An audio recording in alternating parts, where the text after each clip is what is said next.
Assalamualaikum warahmatullahi wabarakatuh. Nama saya Ira Novia Aristiana. Ingin mempresentasikan tentang penulisan kata. Di dalam penulisan kata terdapat beberapa pembentuk kata, antara lain kata dasar, kata turunan atau impuhan, kata depan, kata ganti, gabungan kata, artikel, singkatan, dan suku kata. Mari coba kita bahas satu persatu. Yang pertama, ada kata dasar. Kata dasar adalah kata yang menjadi dasar atau landasan bagi pembentukan kata lainnya. Misalnya jual, beli, makan, minum, dan lain-lain. Yang kedua, ada kata turunan atau imbuhan. Kata turunan dan kata imbuhan dibagi menjadi tiga, yaitu satu awalan atau prefiks, seperti ber, me, di, ke, ter, se.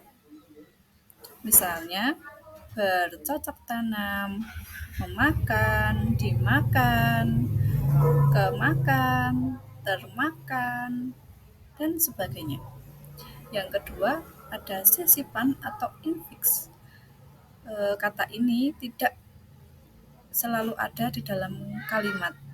Terus yang ketiga ada akhiran atau sufiks seperti i, an, kan, wan, wati, man, is. Misalnya mewarnai dan sebagainya. Yang keempat ada awalan dan akhiran atau konfiks seperti kean, pean, pekan, dikan, peran. Misalnya persatuan. Yang ketiga ada kata depan. Kata depan dibagi menjadi beberapa bagian. Yang pertama, terdiri dari di ke dari, ditulis terpisah dari kata yang mengikutinya jika menunjukkan arah, tempat, dan waktu. Yang kedua, dikecualikan untuk kata depan yang sudah lazim seperti kepada, daripada, dipukul. Yang ketiga, kata depan ketika digunakan pada judul, maka penulisannya harus menggunakan huruf kecil. Misalnya ada udang dibalik batu. Dan yang keempat ada kata ganti. Kata gantiku, kau ditulis serangkai dengan kata yang mengikutinya. Sedangkan mu, ku-nya ditulis serangkai dengan kata yang mendahulunya. Misalnya, kau baca, ku jual, ku tuku. Yang kedua, kata ganti kau yang bukan bentuk terkait ditulis terpisah dengan kata yang lain. Misalnya, kau masih artikel. Satu, artikel lah, kah, tah, ditulis serangkai dengan awalnya. Misalnya, bacalah, siapakah, apatah. Yang kedua, partikel pun ditulis terpisah dari kata yang mendahuluinya. Misalnya, apapun permasalahan yang muncul. Tiga, bentuk pun yang merupakan bagian kata penghubung ditulis serangkai. Misalnya, adapun, kalaupun, maupun, walaupun, biarpun. 4. Partikel per yang berarti demi, tiap, mulai, melalui, ditulis terpisah dari kata yang mengikutinya. Misalnya, harga kain itu Rp50.000 per meter. Singkatan. 1. Singkatan nama, orang, gelar, sapaan, jabatan, diikuti dengan tanda titik di setiap unsur singkatan itu. Misalnya A, titik H, titik Nasution atau Abdul Haris Nasution, SOS atau Sarjana Sosial. Yang kedua, singkatan nama orang dalam bentuk inisial ditulis tanpa tanda titik. Misalnya LS atau Lilis Suryaningsih.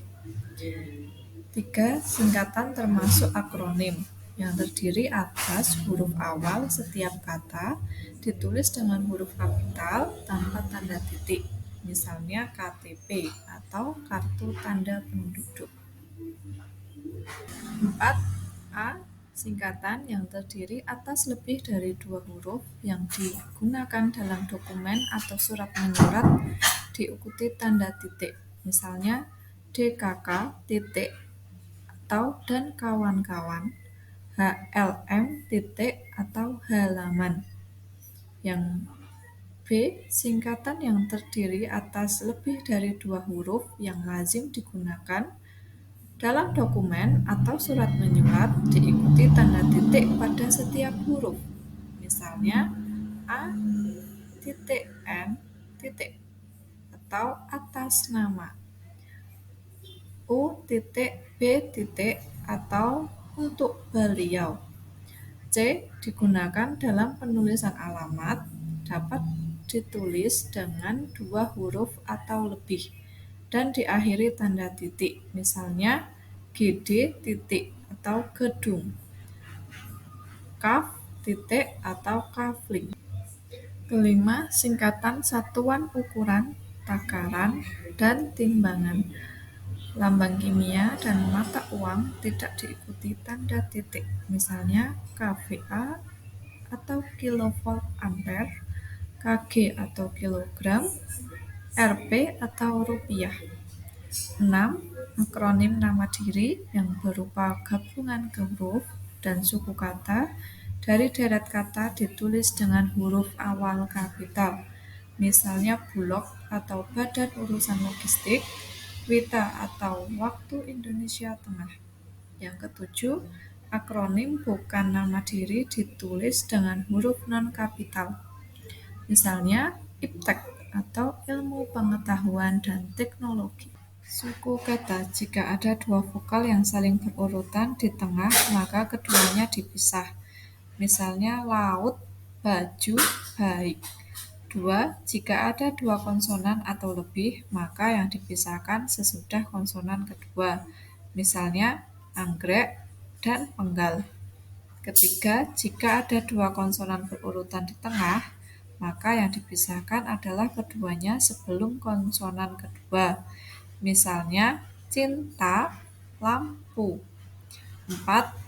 Satu konsonan pada 2 vokal yang dipisah konsonan tersebut, misalnya amal, alam. Yang kelima, kata yang mempunyai imbuhan pemisahannya sejalan dengan kata dasarnya, misalnya menanam. 6. Kata yang ada huruf NY, KH, NG, SY, pemisahannya dilakukan setelah atau sebelum kata tersebut, misalnya Syarif, akhir. Demikianlah pembahasan tentang penulisan kata. Mohon maaf jika masih terbata-bata dalam menyampaikan materi. Semoga kedepannya bisa lebih baik lagi dan semoga bermanfaat. Terima kasih. Wassalamualaikum warahmatullahi wabarakatuh.